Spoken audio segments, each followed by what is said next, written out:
Les textes bibliques que je propose à notre méditation en ce dimanche 19 juin 2022 sont tirés pour le premier du livre de Jérémie, au chapitre 20, versets 7 à 8, et de l'évangile de Matthieu, au chapitre 10, versets 24 à 33. Jérémie 20, 7 à 18 et Matthieu 10, 24 à 33. Nous prions Dieu avant de lire les Écritures afin qu'elles deviennent pour nous paroles de vie. Père, ta parole est pour nous ferment du royaume et germe d'espérance. Que par ton esprit nous la recevions avec simplicité et avec joie. Que cette parole nous fasse porter des fruits que tu attends. Nous te le demandons par Jésus-Christ notre Seigneur. Amen.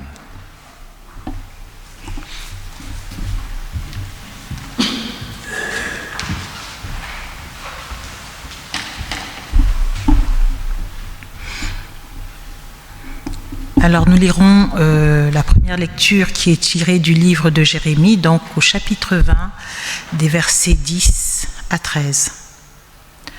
J'apprends les mauvais propos de plusieurs, l'épouvante qui règne alentour. Accusez-le et nous l'accuserons. Tous ceux qui étaient en paix avec moi observent si je chancelle. Peut-être se laissera-t-il surprendre et nous serons maîtres de lui. Nous tirerons vengeance de lui. Mais l'Éternel est avec moi comme un héros puissant. C'est pourquoi mes persécuteurs chancellent et n'auront pas le dessus. Ils seront remplis de confusion pour n'avoir pas réussi. Ce sera une honte éternelle qui ne s'oubliera pas. L'Éternel des armées éprouve le juste. Il pénètre les reins et les cœurs. Je verrai ta vengeance s'exercer contre eux, car c'est à toi que je confie ma cause. Chantez à l'Éternel, louez l'Éternel, car il délivre l'âme du malheureux de la main des méchants. La deuxième lecture sera donc tirée du livre de Matthieu, au chapitre 10, des versets 24 à 33. Le disciple n'est pas plus que le maître, ni le serviteur plus que son Seigneur. Il suffit au disciple d'être traité comme son maître et au serviteur comme son Seigneur. S'ils ont appelé le maître de la maison Belzébul, à combien plus forte raison appelleront-ils ainsi les gens de sa maison? Ne les craignez donc point, car il n'y a rien de caché qui ne doive être découvert, ni de secrets qui ne doivent être connus. Ce que je vous dis dans les ténèbres, dites-le en plein jour. Et ce qui vous est dit à l'oreille, prêchez-le sur les toits. Ne craignez pas ceux qui tuent le corps et qui ne peuvent tuer l'âme. Craignez plutôt celui qui peut faire périr l'âme et le corps dans la guéhenne. Ne vend-on pas 2 passereaux pour 1 sou? Cependant, il n'en tombe pas un à terre sans la volonté de votre Père. Et même les cheveux de votre tête sont tous comptés. Ne craignez donc point, vous valez plus que beaucoup de passereaux. C'est pourquoi, quiconque me confessera devant les hommes, je le confesserai aussi devant mon Père qui est dans les cieux. Mais quiconque me reniera devant les hommes, je le renierai aussi devant mon Père qui est dans les cieux.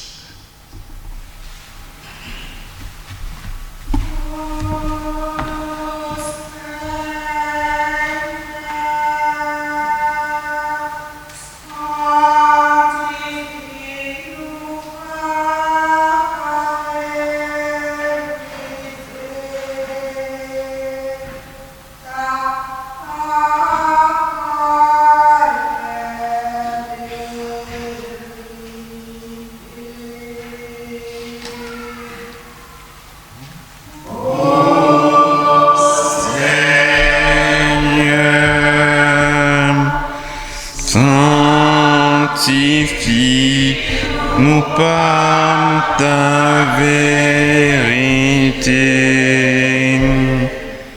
ta parole est vérité. Merci.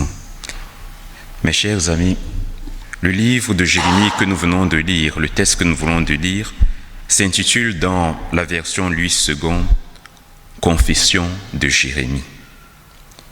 Il s'agit du 6e récit du livre de Jérémie qui est ainsi désigné par le terme de confession. Pourquoi Jérémie a-t-il tant besoin de se confesser? Jérémie est le prophète de la douleur, le prophète de la souffrance. D'ailleurs, son 2e livre s'appelle « Les lamentations de Jérémie ». C'est peut-être un pleurnichard, mais c'est parce qu'il souffre. Dans le récit de ce matin, Jérémie est emprisonné à cause de la parole qu'il a prononcée de la part de Dieu. Il est dans une grande souffrance et il se plaint. Parce que Jérémie est le prophète de Dieu. Il ne peut faire autrement que de parler au nom de Dieu, dont il est l'envoyé, loin, le choisi, l'élu comme on dit. Mais cela lui attire les foudres de son entourage, de ses proches, mais surtout des puissants du royaume. Alors Jérémie va se confesser. Il s'ouvre à Dieu et lui avoue qu'il n'en peut plus. Assez de souffrance, trop de souffrance. Pourtant, je fais ce que tu m'as demandé de faire. La tension est si forte qu'il en vient à maudire le jour de sa naissance. Maudit soit le jour de ma naissance, dit-il. Mais entre ces moments de désespoir, de détresse, de dépression, pendant ces moments, comme on le dit de nos jours, de burn-out, Jérémie toutefois exprime son espérance. Tout n'est pas perdu. Bien qu'attaqué de tous les côtés, il résiste par cette ultime confession qui n'est plus une plainte envers Dieu, mais un message d'espérance, une profession de foi. Il dit « C'est à toi que j'ai confié ma cause. Chantez à l'Éternel, louez l'Éternel car il est bon. Il délivre la vie du pauvre de la main de ceux qui lui font du mal. » Ça, c'est les versets 12 et 13 du texte de ce matin.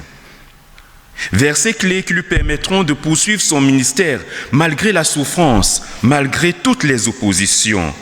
Il dit « C'est à toi que j'ai confié ma cause. » Chers amis, combien d'entre nous traversent ces situations si difficiles où, comme Jérémie, ils se sentent abandonnés, attaqués de toutes parts, alors qu'ils défendent une cause juste. Parce qu'ils défendent la vérité, ils sont attaqués de toutes parts. Et ces situations sont si pénibles à subir. Parce que de ce fait, ils n'osent même plus se rapprocher de Dieu. Parce qu'ils trouvent injuste que Dieu qu'ils défendent, qu'ils croient défendre dans leur chemin de vérité, les abandonne. Ils n'osent plus se rapprocher de Dieu pour se confesser et lui poser les questions qui les tourmentent et les perturbent. Ces questions qui perturbent notre existence. Pourtant, le Seigneur nous dit, dans la bouche du prophète Ésaïe, « Venez, plaidons ». C'est-à-dire, venez, discutons. Venez, débattons de ce qui vous hante. Alors Jérémie se rapproche de Dieu. Il se rapproche de l'Éternel et lui pose ces questions qui sont sans réponse, qui hantent sa vie et parfois perturbent aussi la nôtre, qui hantent notre vie de tous les jours et nous perturbent. Jérémie ne passe pas par 4 chemins, il accuse l'Éternel. Il dit à Dieu, « Seigneur, tu m'as séduit et je me suis laissé séduire. » Il accuse le Seigneur de l'avoir trompé, de l'avoir manipulé. Il nous arrive des fois d'y penser aussi. En effet, la séduction dont il parle se définit comme un ensemble de procédés, de manipulations visant à donner une image avantageuse de soi afin de susciter admiration, attraction, voire faire naître un sentiment amoureux. Là, je cite le dictionnaire, c'est pas de moi. Le mot séduction peut donc avoir une connotation négative lorsqu'il aura le sens de cacher la vérité, d'embellir la réalité, de la maquiller dans le but de tromper une personne ou un groupe de personnes pour obtenir leur faveur. Le séducteur n'a pas une bonne image parce que séduire signifie littéralement tirer à l'écart, éloigner de la vérité, tromper. Alors, d'après Jérémie, Dieu serait-il un séducteur? M'a-t-il délibérément manipulé? Ai-je été abusé par Dieu? Roulé dans la farine par celui en qui j'ai mis toute mon espérance? Aurait-il abusé de ma naïveté et de mon innocence? Voilà les questions qui hantent Jérémie et qui le troublent au plus haut niveau. Surtout parce qu'il ne trouve pas de vraies réponses à ces questionnements internes. Nous non plus, nous n'en trouvons pas. Et devant Dieu, il se heurte à ce mur de silence. Et c'est aussi le cas pour nous. Quand nous avons ces questions, ces malheurs qui nous frappent et que nous venons devant lui, il ne répond pas. Pourtant, les faits qu'il reproche à Dieu semblent très clairs, autant à ses yeux qu'aux nôtres. Parce qu'en effet, ce sont les mêmes choses que nous lui reprochons tous les jours. Jérémie lui reproche d'envoyer ses fidèles au combat et de ne pas leur apporter le secours quand ils sont menacés. Jérémie s'est mis au service de Dieu et quand il subit des vexations à cause de lui, il ne reçoit même pas l'assurance d'être dans le vrai, d'être dans le chemin de la vérité. Il ne reçoit même pas la maigre consolation qu'il souffre à cause d'une juste cause. Il nous est déjà arrivé de nous poser des questions suivantes. Et si je m'étais trompé? Et si j'avais tort? Et si le problème dans cette famille, dans cette communauté, c'était moi? Question qui transforme notre doute en une profonde dépression. Alors, comme Jérémie, on se sent oublié, délaissé, trahi. Et même lorsqu'on est jeté à terre, réduit à l'agonie, le Dieu ne semble même pas se couper de nous. Il ne tourne pas un regard pour essayer de nous réconforter. Il ne lève pas le petit doigt pour nous venir en aide. Il nous abandonne totalement. La question que nous nous posons alors, comme Jérémie, est de savoir qui est ce Dieu qui semble se complaire à voir les siens tourmentés sans leur porter secours. Ceux qu'il a choisis, ceux qu'il a appelés et à qui il a confié son peuple, il les laisse être persécutés alors qu'ils obéissent à ses ordres. Ils n'ont pas désobéi. Jérémie n'a commis aucun péché. Il a fait ce que Dieu lui a demandé de faire, mais il est emprisonné. Rappelons-nous que Job s'était posé les mêmes questions. Il se vit imposer le silence pour toute réponse. Dieu ne lui a jamais répondu. Quand sa femme le poussa à la révolte et que ses amis le soupçonnaient d'avoir déplu à Dieu sans s'en rendre compte, comme dit le psalmiste, qui connaît tous ses faux pas, pardonne-moi les péchés dont j'en ai pas conscience. Oui, des fois on dit j'ai péché sans le savoir. Dieu m'en veut, j'ai fait quelque chose de mauvais sans le savoir. Alors ce que je ne sais pas, pardonne-le-moi quand même. Mais il reste silencieux. Le soupçon, le doute. Ai-je manqué quelque chose? En quoi ai-je péché? Oui, le soupçon et le doute, voilà les mauvais confidents de celui qui ne comprend pas et qui ne croit pas, et qui croit que dans son malheur, Dieu lui fait des reproches. Celui qui croit que quand il lui arrive des malheurs, c'est parce que Dieu veut le punir. Que Dieu punit pour ses fautes, même celles qu'il ignore. Pourtant, quand il fait le bilan de sa vie, il ne trouve pas de cause profonde qui justifierait l'abandon de Dieu. Il pense alors que si ce n'est pas lui qui est responsable de la situation, c'est forcément l'un des siens, un parent, un enfant. Et Jérémie de dire, les pères ont mangé des raisins verts et ce sont les enfants qui ont les dents agacées. Voilà jusqu'à quel bout, à quel point est-ce que le serviteur de l'Éternel, le prophète de l'Éternel est poussé. Ses dents sont agacées parce que ses parents ont mangé des raisins verts. Oui, nous voyons ressurgir ce Dieu qui punit l'iniquité des pères sur les fils jusqu'à la 3e et la 4e génération, comme nous dit les 10 commandements. Ceux dont la foi est éprouvée écartent toutes les excuses possibles et se réfugient dans la toute-puissance arbitraire de Dieu. C'est-à-dire, il fait ce qu'il veut, mais dans l'arbitraire total. Il fait des choses comme il entend et n'a de compte à rendre à personne. Mais est-ce conforme au Dieu de la révélation? Est-ce le Dieu d'amour dont on nous parle? Le Dieu d'amour qui est venu en Jésus-Christ? Le croyant en arrive à une telle abnégation devant ce qu'il ne comprend pas, face au silence de Dieu, à telle enseigne que quoi qu'en éprouvant le sentiment d'une profonde injustice, il n'a même plus la force de la dénoncer. Il semble s'en accommoder. Oui, c'est Dieu qui a fait. Si cela m'arrive, c'est parce que Dieu a voulu. C'est parce que j'ai péché que Dieu le fait. Mais Dieu n'est pas un Dieu qui punit. Il détourne alors le regard, il évite, il esquive. Mais au fond de son âme, pour sa foi, c'est un traumatisme qui le déshumanise.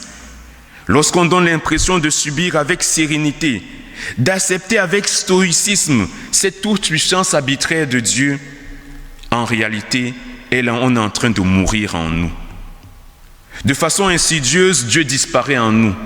Et quand Dieu disparaît en nous toute empathie envers le prochain. Nous pouvons aussi voir la souffrance du prochain sans nous en émouvoir et dire s'il souffre, c'est parce qu'il n'a pas obéi à Dieu. S'il est malade, c'est parce qu'il n'a pas obéi à Dieu. Nous nous éloignons de plus en plus de ce Dieu amour qui se donne. Nous tuons en nous sa bonté et transformons son amour en un vulgaire attachement superficiel. Une routine pour venir à l'église. Une routine parce que nous ne pouvons pas faire autrement.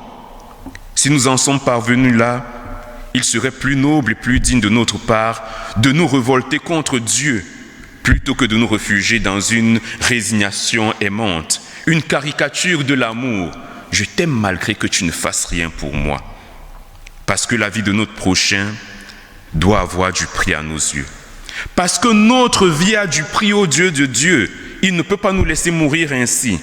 C'est à ce niveau-là que Jésus s'empare de la question pour nous donner une réponse qui ait du sens et que nous essayons de comprendre dans son propos du récit de Matthieu. Il nous dit « Ne craignez donc point ». Cette expression est répétée 3 fois dans les 6 versets que nous avons lus, comme pour nous éveiller à cette vérité que nous oublions, à cette espérance qui semble s'éloigner de nous. Ne craignez point. Ne craignez point. Nous arrivons aux motifs de la prédication de Jésus. Il nous dit « Ne craignez point, n'ayez pas peur ». Il l'a formulé explicitement dans le sermon sur la montagne. Il dit « Ne vous inquiétez pas de votre vie, de ce que vous mangerez, ni pour votre corps, de quoi vous serez vêtus. La vie n'est-elle pas plus que la nourriture et le corps plus que le vêtement ?» Et en situation de danger, dans la barque, face à la tempête avec ses disciples, il leur dit « Pourquoi avez-vous peur, gens de peu de foi ?» Quelle que soit l'épreuve, quelle que soit la puissance de l'accusateur, le disciple que nous sommes ne doit pas craindre. Même en face des accusateurs qui ont crucifié le Maître, les disciples sont restés sereins. Nous devons rester sereins. Le Seigneur nous dit « Ne craignez pas ceux qui tuent le corps et ne peuvent pas tuer l'âme. Craignez plutôt celui qui peut faire périr l'âme et le corps dans la géhenne. » Il y a une bonne et une mauvaise crainte. Ne craignez pas, craignez plutôt. La mauvaise crainte est celle du persécuteur, celle de perdre quelques avantages, celle de perdre un peu de bien-être, une situation qu'on nous fait miroiter parce qu'on est disciple de Jésus, une situation où nous serons dans la prospérité totale, la crainte de souffrir, la crainte d'avoir faim, la crainte d'avoir froid, la crainte de perdre son travail, de perdre ce qu'on aime. Ça, c'est la mauvaise crainte. Et il y a la bonne crainte, la crainte de Dieu. La crainte qui nous fait marcher selon son commandement d'amour. Et un théologien allemand, Dietrich Bonhoeffer, dit « Quiconque craint encore les hommes ne craint pas Dieu. » Si je ne peux plus avoir peur, il faut renforcer en moi la crainte de Dieu. Et la crainte de Dieu, ce n'est pas avoir peur de Dieu, c'est l'amour de Dieu. C'est l'amour du prochain. Et lorsqu'on aime Dieu et le prochain de cette façon-là, on n'a plus peur. On n'a peur de rien. Les souffrances, les persécutions sont dans le cours normal de choses. Si le Maître a été crucifié, les disciples ne doivent pas s'attendre à être mieux traités que le Maître. C'est en substance ce que nous dit le texte de Matthieu. Autrement dit, ce n'est pas impunément qu'on est disciple d'un crucifié. Ce n'est pas impunément qu'on est disciple d'un rejeté, d'un méprisé, d'une personne morte sur la croix. Chaque fois que je me plains des épreuves qui m'arrivent, je devrais d'abord me souvenir de ce que les humains, les hommes et les femmes de son époque ont fait à mon Maître Jésus. J'accepte ces épreuves comme étant celles du Christ. Alors je m'en sors vainqueur comme le Christ. Tel est le sens de cette parole. Quiconque me confessera devant les hommes, je le confesserai aussi devant mon Père qui est dans les cieux. Oui, quand on confesse le Christ, il se rapproche de nous. Et quand on ne le confesse pas, on s'en éloigne. Ce n'est pas lui qui s'éloigne de nous. Nous nous en éloignons. Parfois, on s'éloigne tellement de lui qu'il nous oublie. Et alors s'accomplit la parole qu'il nous dit « Je vous réunirai aussi devant mon Père qui est dans les cieux ». Cette parole est terrible. Elle a le sens de la vengeance. Heureusement, l'Évangile ne nous présente pas un homme de vengeance en Jésus. Dans l'Évangile, on nous présente un homme qui a régné avec le Christ la veille de sa mort. 3 fois il a régné le Christ, c'est Simon-Pierre. Mais cela ne l'a pas empêché à devenir le premier des apôtres. Simon, Pierre, la pierre sur laquelle, comme nous disent nos frères, les catholiques romains, la pierre sur laquelle le Christ a bâti son Église. Jésus ne l'a pas renié, il l'a relevé. Nous pouvons garder l'espérance et nous devons garder l'espérance que notre vie a du prix aux yeux de Dieu, quelles que soient les souffrances du moment présent. Le Seigneur sera toujours avec nous. Amen.